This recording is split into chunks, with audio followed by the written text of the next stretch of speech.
everyone, so Halloween is just around the corner and you guys have been asking me to do a Halloween makeup tutorial. Now last year I did like a really glamorous, gorgeous kind of evil fairy makeup look, so I thought what can I do this year? Why not do something really scary and ugly? And I was kind of inspired by Nick from Pixie Woo did like a Frankenstein monster tutorial, and it just made me think that sometimes it might just be more fun to actually look scary for Halloween rather than try and do like a cute sexy cat makeup or a cute little fairy makeup tutorial or something like that. So we're going scary today guys, and I'm actually going to probably scare myself in doing this. Now prosthetics is not my forte, it's not something that I would say I'm particularly good at in the makeup world. I feel really confident in kind of all normal makeup but not in this kind of thing, so it's definitely not going to be anywhere near as impressive as something like Nick's Frankenstein look, which was amazing, but I'm going to try and have some fun with it and make myself look like a dead thing. So let's get started.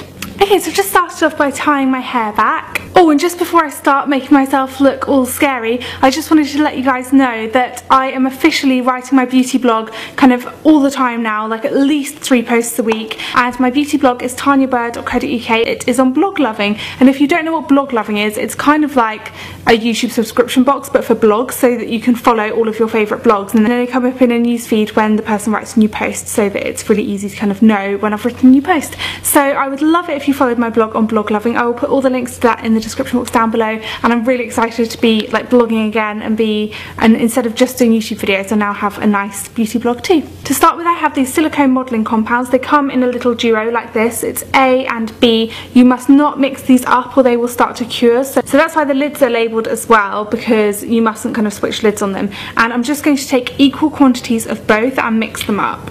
So I'm just using the end of a tweezer to take B and put it in the dish. Ideally you would have like a professional dish or something, but I'm just using the top of a cotton bud, Q-tip, whatever you call them, box. I've then taken an equal quantity of A using a spatula, so a different thing to mix it, and then I'm just going to mix that up together in my little pot here.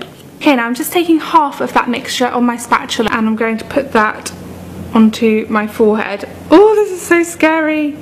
And as I said, this is definitely not my forte in the makeup world, so if I can do this guys, you can do it, because I'm seriously don't think I'm going to be very good at this.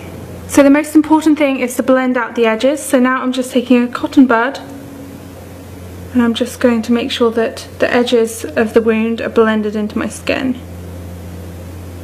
Okay, so now I've blended the edges, I'm just going to cut through the wound and start to open it.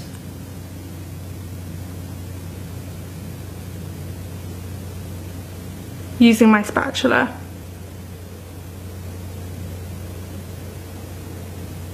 And it's still quite gloopy because it's not quite cured yet, but that's fine. And now it looks all kind of lumpy and bumpy, so it actually looks like my skin is like open, but it obviously won't look very effective until I have the blood in it. But that is the first wound done. Now I wanted to make a second wound on my cheek, so I'm just putting the other half onto my cheek, cutting through it again and then pushing it open. Now when Nick did her Frankenstein tutorial, I think she had the zombie wheel from Ben Nye, and I've got the death wheel from Ben Nye because I'm going for more of a dead girl look. And I'm going to take the nude colour and the grey colour from this wheel. I just have a Gemma Kid Pro Top foundation brush and it's damp, and I'm going to just mix the colours together and I'm just going to start painting them onto my face. Oh my god, I'm going to look so scary. I'm going to probably scare myself. Okay, so this is quite grey. I'm just going to wipe that off a little bit as I think it was a bit too grey, and use a bit more of the nude colour. Okay, so this is mixing in a bit more of the nude colour and I think it looks a lot better. Okay, when you're going near your wound, be very careful and just kind of stipple up near it to blend the wound in with your skin. And obviously don't cover the middle part of the wound where we're going to be putting the blood. I'm going to lightly cover my lips with this.